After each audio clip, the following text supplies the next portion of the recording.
Cette semaine dans le doux monde du Web 3, j'ai testé le jeu Chronos Dawn of Time, c'est un RPG d'action en 2D, tel un bon RPG, vous avez votre petit village pour gérer le craft, la boutique, votre coffre et compagnie. Votre personnage possède plusieurs caractéristiques différentes, libre à vous de le customiser comme bon vous semble. Déjà d'un point de vue esthétique avec les cosmétiques, mais aussi d'un point de vue performance en ajoutant des skills aux compétences que vous voulez. Vous allez pouvoir décider d'améliorer la force, l'attaque, la vitesse, sachant que les armes nécessitent certains points bien précis pour pouvoir être utilisés. Visuellement, on va pas se mentir, c'est pas vraiment mon style, c'est du fait main. Pour l'instant, il y a deux modes de jeu, soit le 3v3, soit une sorte de capture de zone avec quelques éléments PvE. Peut-être que je suis mauvaise langue, mais après avoir reçu mon marteau, c'est soit il est cheaté, soit les mecs c'est des master noobs, soit c'est des bots. Mon petit doigt penche pour la dernière solution parce qu'il y a des adversaires à toute heure. J'ai bien envie de tester le mode donjon et les autres modes avant de me prononcer, mais pour le moment, ça m'annonce rien de bon. Surtout que la partie earn, c'est pas vraiment implanté, à part pour la revente de NFT, et encore, je ne suis même pas sûr que ce soit prêt encore non plus, donc à suivre. J'ai aussi reçu un petit cadeau de Monstera. Ceux qui me suivent depuis un petit moment connaissent Monstera. Pour rappel, c'est un petit jeu coloré dans lequel vous gérez votre communauté de monstres avec des petites quêtes à réaliser chaque jour. À l'époque, j'avais préparé une vidéo test de rentabilité pour vous montrer, je l'avais écrite, mais j'avais pas eu le temps de faire le tournage, qu'ils avaient déjà changé tout le système, donc voilà, fallait que je réécrive tout, j'ai eu la flemme. Bref, c'était pas mal comme jeu niveau rentabilité, j'avais gagné un peu.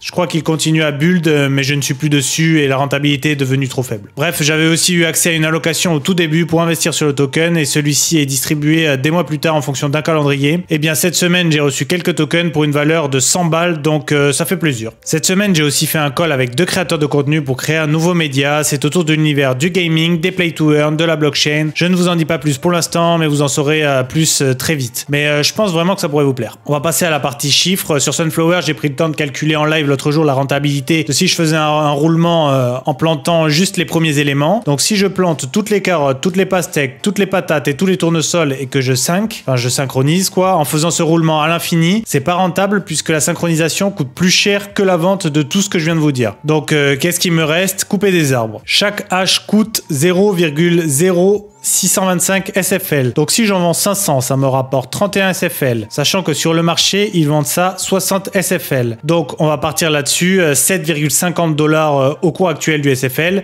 qui survit d'ailleurs très bien, soit dit en passant. Le problème, c'est qu'il faut faire 5 synchronisations parce qu'il y a que 100 H par synchronisation. Donc on va dire 0,15 centimes en étant gentil par synchronisation. On peut enlever 0,75 centimes, donc ça fait 6,75 de bénéf en partant du fait que je n'ai pas oublié de taxes et qu'il y ait des acheteurs pour le bois. Donc combien de temps il me faut pour couper 500 bois, vous allez me dire? On va calculer ça. J'ai 7 arbres sur mon terrain que je peux couper toutes les 2 heures. On va dire 10 heures de farm par jour, donc ça nous fait 7 arbres x 5, soit 35 arbres par jour. Donc pour en avoir 500, il me faut 14 jours de farm. Donc tous les 14 jours, je peux faire 6,75 $. Donc par mois, ça fait 13,50 $ pour couper des arbres toutes les 2 heures de ma life. Donc c'est pas dégueu en soi, mais je ne suis pas sûr que je vais avoir la patience de faire ça. Je réfléchis pour faire de l'oseille autrement sur le jeu ou en parallèle de ça. Si vous avez des idées d'ailleurs, n'hésitez pas à me les dire en commentaire. Ma piste principale est d'acheter de l'or pour acheter la pâtisserie et le poulailler pour faire un business de gâteaux, mais je vous tiens au courant. Je vous parlais de Mocaverse la semaine dernière sur la façon de recevoir les tickets pour avoir une chance d'obtenir une whitelist. J'ai bien reçu mes tickets, 3 beaux NFT tickets Mocaverse. Comme j'ai la chance d'être normalement déjà whitelist sur le projet, j'ai revendu mes tickets pour 60 USDC. C'est toujours ça de gagner, un peu d'argent de poche à dépenser sur un autre play to earn. Est-ce que vous avez reçu vos tickets? Cette semaine, j'ai également testé un métaverse d'une grande marque de biscuits, l'Oreoverse. Je pense que là, on a vraiment un gros problème sur la définition du mot. C'est très compliqué d'avoir une définition claire et précise de ce qu'est un métaverse, mais je vous invite à aller voir ma vidéo sur le sujet pour savoir ce que j'en pense. Mais pour moi, l'Oreoverse, c'est clairement pas un métaverse. Le problème, c'est que plein de sites de soi-disant journalisme le qualifient comme tel, mais les gars, j'ai testé et c'est vraiment éclaté. Ils essaient de surfer sur la vague pour promouvoir leur nouveau biscuit, mais il faut vraiment se renseigner avant de se lancer. En gros, vous voyez les images, mais c'est un petit monde modélisé en 3D un peu dégueu avec des mini-jeux à faire. Déjà au niveau des touches et de la gestion de la caméra, le dev de ce jeu, c'est clairement un mec qui a jamais joué aux jeux vidéo. Vous allez vous en rendre compte au bout de 5 minutes. Ensuite, bon, les mini-jeux ça passe, mais c'est vraiment ultra simple, donc probablement pour les enfants. Mais le pire, c'est qu'ils appâtent le joueur avec 50K à gagner. Je me suis dit, bon, ils tentent le coup, ils veulent s'amuser un peu avec la blockchain pour avancer doucement vers le futur. Pas du tout. Ils te proposent de rentrer ton mail et de rentrer toutes tes informations comme un jeu concours que tu trouves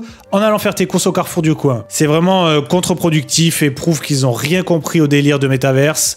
L'expérience peut être faite en VR avec un casque, donc c'est peut-être un poil mieux, mais sur navigateur, ça a très peu d'intérêt, à part faire passer le concept de métaverse pour un truc ridicule aux yeux du grand public. Sur Sorare, le foot vous propose désormais de gagner des cartes jaunes totalement gratuitement en formant une équipe de Bundesliga, une de Ligue 1, une de Serie A et une de Liga Santander. C'est un poil long, mais si vous kiffez le foot et que vous n'avez pas les moyens de vous lancer sur Sorare, je vous conseille de le faire. C'est quand même cool et ça vous offre une chance, même infime, de gagner une carte avec de la valeur. Si vous finissez premier, vous pouvez potentiellement gagner une carte à plus de 1000 balles. Au niveau du basket, on s'est fait soulever par Torin Prince qui n'a pas joué, donc ça nous a un peu niqué les équipes. Mais j'ai quand même gagné une tier 4 jaune, bon éclaté, mais c'est Patrick Baldwin Jr. d'une valeur de 2 €. Au passage, j'ai aussi vendu mon Ballman pour 47 $. Bon vent. Pour information, je l'avais acheté au cours actuel de l'ETH 242 $, donc on n'est clairement pas toujours gagnant. En période de bull run et surtout sur son premier, c'est pas toujours simple de se rendre compte de la valeur de l'argent numérique. Mais bon, les échecs font partie de l'apprentissage. En tout cas, je pensais avoir tout perdu, donc ce petit 47 $ qui tombe, ça fait toujours plaisir. Cette semaine, je me suis aussi laissé voguer sur la vague des FPS Web 3. Je vous ferai peut-être une vidéo pour les comparer, mais aujourd'hui, je vais vous parler de celui que j'ai testé, MetaOps. Si les vidéos gameplay du mode multi ont l'air plutôt cool, le jeu a quand même un aspect un peu cheap. Mais j'ai quand même voulu tester et ça tombe bien, ils organisent ce week-end un tournoi sur la plateforme Fractal. Bon, pas de chance, c'est du PvE, mais il y a un beau 5000 $ à gagner, donc je vais regarder de plus près. Le but du jeu, survivre à des vagues de mobs. Original, la semaine dernière je vous présentais exactement la même chose sur f.io. Bref, c'est un poil mieux que sur le précédent, mais ça reste quand même très bof. Je vous laisse regarder les animations des adversaires pour voir le niveau, un peu ce que ça donne. C'est jouable, c'est sûr, mais ça reste très loin d'une expérience sur un jeu web 2, et franchement ça donne pas envie de se tuer à la tâche tout un week-end pour finir premier du leaderboard. Chapeau d'ailleurs à lui, parce que survivre 33 vagues, ça doit pas être simple. Merci à tous d'avoir suivi cette vidéo, franchement vous avez été pas mal à me dire des retours positifs dessus, comme quoi vous kiffiez le concept.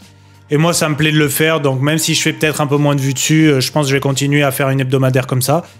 Donc merci à tous, n'hésitez pas à liker, partager, vous abonner comme d'habitude, et on se retrouve bientôt pour une prochaine vidéo.